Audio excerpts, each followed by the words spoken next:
भगवान के दर्शन का अद्भुत प्रसंग। एक बार एक तपस्वी जंगल में तप कर रहे थे।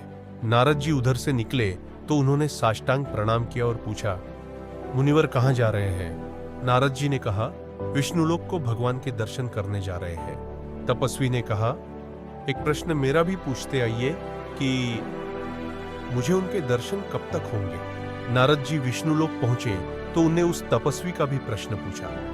भगवान ने कहा, 84 लाख योनियों में अभी 18 बार उसे और चक्कर लगाने पड़ेंगे, तब कहीं मेरे दर्शन होंगे। वापिस लौटने पर नारद जी ने यही उत्तर उस तपस्वी को सुना दिया। तपस्वी अधीर नहीं हुए। समय की उन्हें जल्दी न थी। इतना आश्वासन उन्हें पर्याप्त लगा कि भगवान के दर्शन देर सबेर में उन्हें होंगे अवश्य।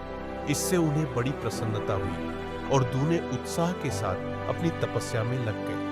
उनकी इस अविचल निष्ठा और धैर्य को देखकर भगवान बड़े प्रसन्न हुए और उन्होंने तुरंत ही उन तपस्वी को दर्शन दे दिए। कुछ दिन बाद नारद जी उधर से फिर निकले तो भक्त ने कहा, मुझे तो आपके जाने के दूसरे दिन ही दर्शन हो गए थे। इस पर नारद जी बहुत दुखी हुए और विष्णु भगवान के पास जाकर शिकायत की कि आपने मुझसे कहा इनको लंबी अवधि में दर्शन होंगे और आपने तुरंत ही दर्शन देकर मुझे झूठा बनाया। भगवान ने कहा, नारद, जिसकी निष्ठा अविचल है, जिसमें असीम धैर्य है, उसके तो मैं सदा ही समीप हूं। देर तो उन्हें लगती है जो उतावली करते हैं। उस भक्त के प्रश्न में उतावली का आभास देखकर मैंने लंबी अवधि बताई थी, पर जब देखा कि वह तो बहुत ही धैर्यवान है तो उतना विलंब लगाने की आवश्यकता न समझी और तुरंत दर्शन दे दिए।